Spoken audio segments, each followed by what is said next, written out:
नमस्कार छात्रों।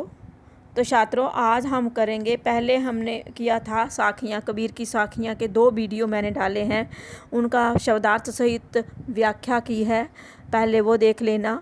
आज हम करेंगे शब्द। 2 पद भी उन्होंने लिखे हैं आपकी पुस्तक में। क्षितिज भाग 1 में 2 पार्ट में डिवाइड है, एक साखियाँ और एक शब्द। तो आज हम पढ़ते हैं शब्द। मोको कहाँ ढूंढे रे बंदे, मैं तो तेरे पास में। मोको कहाँ ढूंढे रे बंदे, मैं तो तेरे पास में। ना मैं देवल ना मैं मस्जिद, ना मैं देवल ना मैं मस्जिद। ना काबे कैलाश में, ना काबे कैलाश में। ना तो कौने क्रिया कर्म में, ना तो कौने क्रिया कर्म में। नहीं योग बैराग में, नहीं योग बैराग में।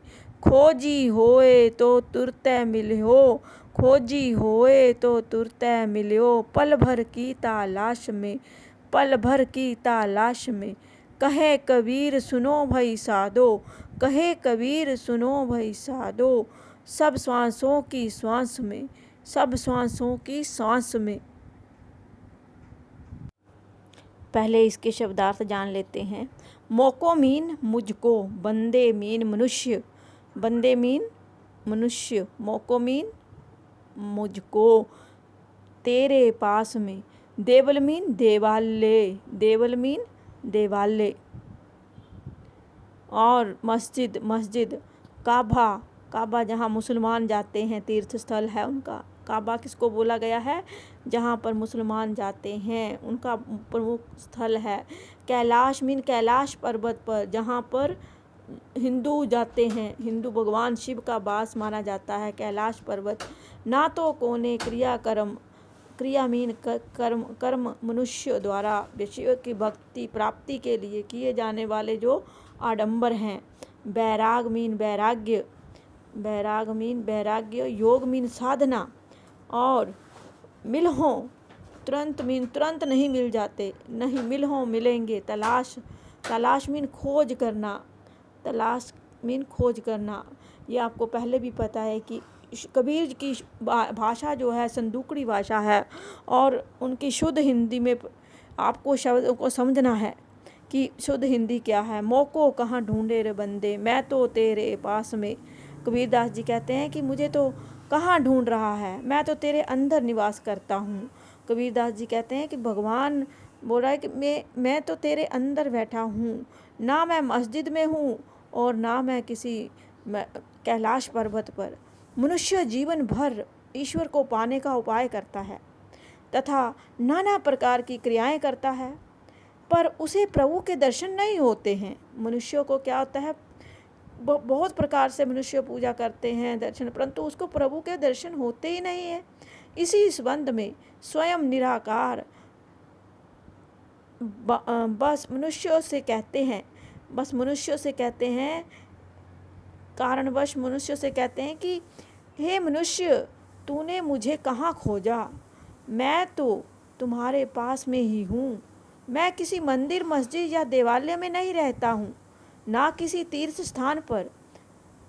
क्या कह रहे हैं कबीर जी कि प्रभु कहता है कि मैं किसी भी मंदिर मस्जिद या देवालय में नहीं रहता हूँ, ना किसी तीर्थ स्थान पर। मैं किसी पाखंडी क्रियाओं में भी नहीं मिल सकता। जो भी पाखंडी क्रियाएं हैं, मैं कभी नहीं मिल सकता। जो भी पाखंड करते हैं ना लोग, उनसे भी ना मैं नहीं मिलता। जो मुझे सच्चे मन से खोजता है ना, उसे मैं पल भर में ही मिल सकता हूँ। जो सच्चा व्यक्ति होता है, सच्चे मन से प्रभु को याद करता है, तो वह है उनको पल भर में ही, क्षण भर में ही मिल सकता है। क्योंकि मैं तो हर प्राणी की प्रत्येक सांस में मौजूद हूँ। मीन ये मनुष्य शरीर है, इसमें क्या है, श्वास है। अगर सांस चलते रहेंगे तो हम जीवित हैं, अगर श्वास खत्म हो गए तो हम मर गए, तो हमारे शरीर को जला दिया जाता है। तो कबीर कहते हैं कि भगवान कहते हैं कि मैं तो आपकी सांस में मौजूद हूँ, मुझे खोजना है तो अपने मन में खोज लो, तो उसको बाहर नहीं खोजना है। भगवान तो हमारे अंदर है कि नहीं? क्योंकि हम कभी भी कभी हम सच बोल रहे हैं, कभी हम झूठ बोल रहे हैं, तो हमारे आत्मा और मन की लड़ाई है यही कि भगवान जो है हमारे मन के अंदर है।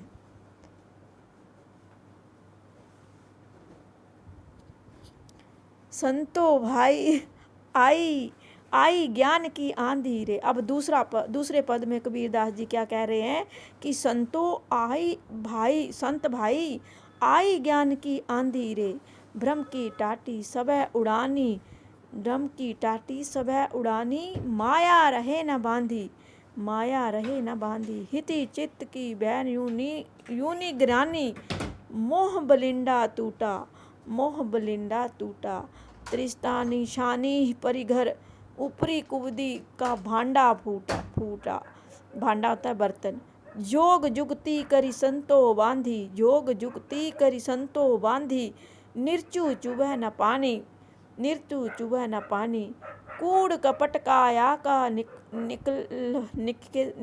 निकसाया, कूड़ कपट काया का निकसाया, हरि की गति जब जानी, आंधी पीछे जो जल बूठा, आंधी पीछे जो जल बूठा, प्रेम हरिजन भीना, प्रेम हरिजन भीना, कहे कबीर बान के प्रगटे, कहे कबीर बान के प्रगटे, उदित भया तक खीना, उदित भया तक खीना।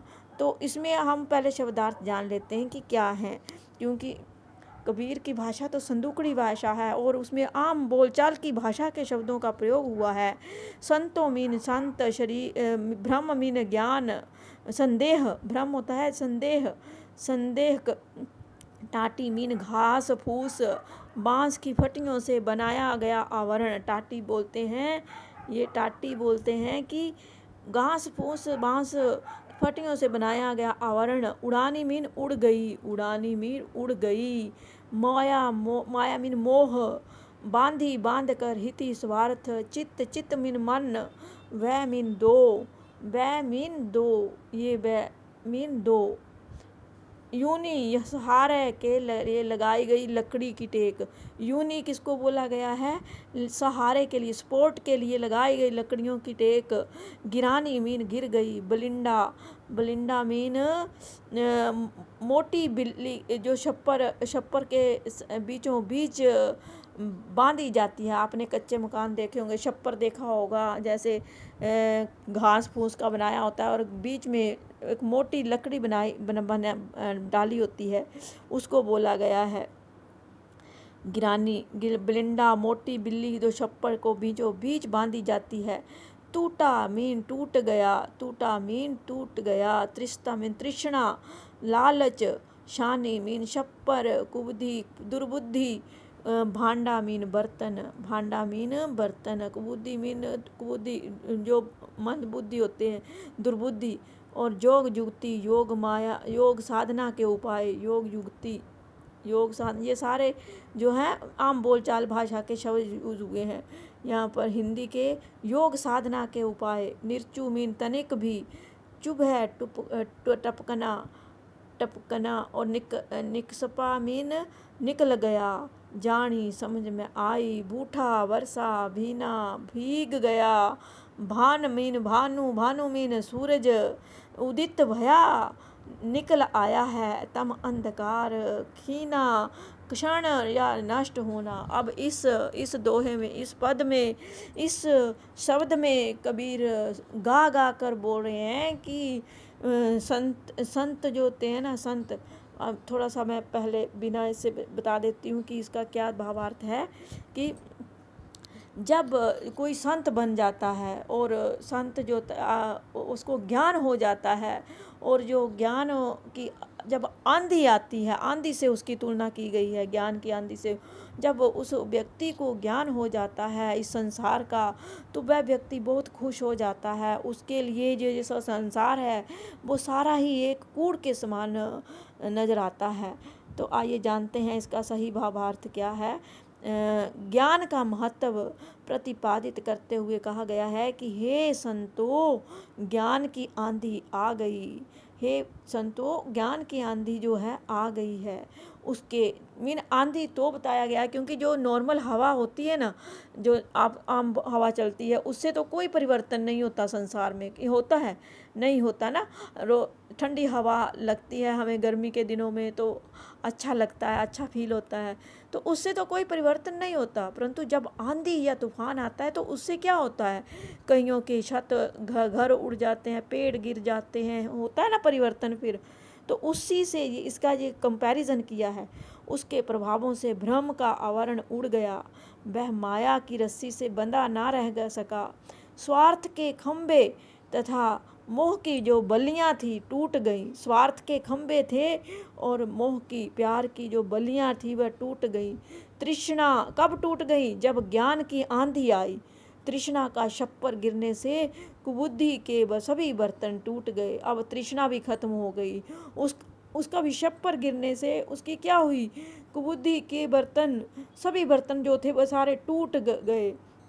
संतों ने क्या किया? योग साधना के उपायों से नए मजबूत छप्पर को बनाया। अब संत लोग क्या करें किए कि उन्होंने फिर से योग साधना किया और नए उपायों के से उन्होंने उस मजबूत छप्पर को बनाया, जिससे कि तनिक भी पानी नहीं टपकता है। अब ऐसी योग साधना की उन संतों ने कि तनिक भी पानी नहीं टपकता है उस छप्पर से। जब संतों को प्रभु का मर्म पता चला, तब मर्म मीन मल्लम मीन दवाई। संतों को जब प्रभु से मिलने के का पता चला कि कैसे पाया जाता है प्रभु को, तब उनका शरीर तो निष्कपट हो गया। उनका शरीर क्या हो गया? संतों का निष्कपट हो गया। कोई कपट, कोई छल, कोई कुछ नहीं रहा उनके शरीर के अंदर। इस ज्ञान रूपी आंधी के कारण प्रभु भक्ति की जो वर्षा हुई, ज्ञान रूपी आंधी जब आई तो और के कारण उसको प्रभु भक्ति की जो वर्षा हुई, उससे हार कोई हरि के प्रेम में भीग गए। उससे सभी जो थे हार कर किस में भीग गए छात्रों? प्रभु के प्रेम में भीग गए। इस प्रकार से ज्ञान के सूर्योदय से संतों के मन का अंधकार जो था वो नष्ट हो गया। अब जब संतों का ज्ञान हो गया तो उससे नया सूर्य उदय हुआ और जो अज्ञान का अंधकार था वह सारा ही नष्ट हो गया। अब आपको ये मेरा छोटा सा प्रयास कैसा लगा तो आप मुझे कमेंट में ज़रूर बता देना, और मोटिवेशन के लिए एक लाइक तो ज़रूर कर दिया करो।